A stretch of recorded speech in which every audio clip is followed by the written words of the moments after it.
Hi ಸ್ನೇಹಿತರೆ, ಎಲ್ಲರಿಗೂ ನಮಸ್ಕಾರ. ಇವತ್ತಿನ ಒಂದು ವಿಡಿಯೋದಲ್ಲಿ ಅಂಗನವಾಡಿ ಟೀಚರ್ ಹುದ್ದೆಗಳ ನೇಮಕಾತಿ 2024 ಅರ್ಹತೆ ಹೊಂದಿರುವ ಅಭ್ಯರ್ಥಿಗಳು ಅಧಿಕೃತ ವೆಬ್ಸೈಟ್ಗೆ ಭೇಟಿ ನೀಡುವ ಮೂಲಕ ಈ ಹುದ್ದೆಗಳಿಗೆ ಅರ್ಜಿ ಸಲ್ಲಿಸಬಹುದು. ಈ ಹುದ್ದೆ ಬಗ್ಗೆ ಸಂಪೂರ್ಣವಾದ ಮಾಹಿತಿ ಕೊಡುತ್ತೇನೆ. ವಿಡಿಯೋ ಸ್ಕಿಪ್ ಮಾಡದೆ ಕೊನೆ ತನಕ ನೋಡಿ. ಇಲಾಖೆ ಹೆಸರು ಮಹಿಳಾ ಮತ್ತು ಮಕ್ಕಳ ಅಭಿವೃದ್ಧಿ ಇಲಾಖೆ. ಹುದ್ದೆಗಳ ಸಂಖ್ಯೆ 193.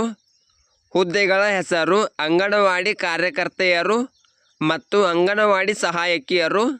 ಉದ್ಯೋಗ ಸ್ಥಳ Udupi. Application mode online mode ಆಗಿರುತ್ತದೆ. ಹುದ್ದೆಗಳ ವಿವರ ನೋಡೋಣ. ಅಂಗನವಾಡಿ ಕಾರ್ಯಕರ್ತೆಯರು 57 ಹುದ್ದೆಗಳು. ಅಂಗನವಾಡಿ ಸಹಾಯಕಿಯರು 136 ಹುದ್ದೆಗಳು. ವೇತನದ ವಿವರ ನೋಡೋಣ. ಮಹಿಳಾ ಮತ್ತು ಮಕ್ಕಳ ಅಭಿವೃದ್ಧಿ ಇಲಾಖೆ ನೇಮಕಾತಿ ಅಧಿಸೂಚನೆಗಳ ಪ್ರಕಾರ ಆಯ್ಕೆಯಾದ ಅಭ್ಯರ್ಥಿಗಳಿಗೆ ಪ್ರತಿ ತಿಂಗಳು ವೇತನ ನೀಡಲಾಗುತ್ತದೆ. ವಯೋಮಿತಿ ನೋಡೋಣ. ಮಹಿಳಾ ಮತ್ತು ಮಕ್ಕಳ ಅಭಿವೃದ್ಧಿ ಇಲಾಖೆ ನೇಮಕಾತಿ ಅಧಿಸೂಚನೆಗಳ ಪ್ರಕಾರ ಅಭ್ಯರ್ಥಿಗಳು ಕನಿಷ್ಠ 19 ವರ್ಷ ಮತ್ತು ಗರಿಷ್ಠ 35 ವರ್ಷ ಮೀರಿರಬಾರದು. ಅರ್ಜಿ ಶುಲ್ಕ ನೋಡೋಣ. ಯಾವುದೇ ರೀತಿಯ ಅರ್ಜಿ ಶುಲ್ಕ ಇರುವುದಿಲ್ಲ. ಶೈಕ್ಷಣಿಕ ಅರ್ಹತೆ ನೋಡೋಣ.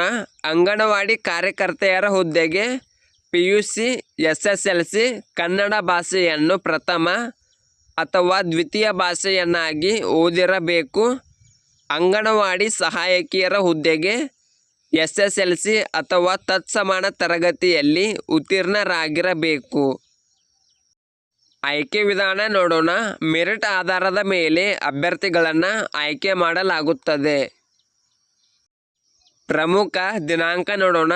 ಅರ್ಜಿ ಸಲ್ಲಿಸಲು ಪ್ರಾರಂಭದ ದಿನಾಂಕ ಪ್ರಾರಂಭಿಸಲಾಗಿದೆ. ಅರ್ಜಿ ಸಲ್ಲಿಸಲು ಕೊನೆಯ ದಿನಾಂಕ ಶೀಘ್ರದಲ್ಲೇ ತಿಳಿಸಲಾಗುತ್ತದೆ.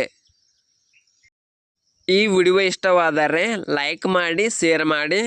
ನಿರಂತರ ಉದ್ಯೋಗದ ಮಾಹಿತಿಗಾಗಿ ಸಬ್ಸ್ಕ್ರೈಬ್ ಮಾಡಿ. ನಾವು ಹಾಕುವ ಎಲ್ಲ ಹೊಸ ಅಪ್ಡೇಟ್ಗಳು ನೋಟಿಫಿಕೇಷನ್ ಮೂಲಕ ಬರುತ್ತವೆ.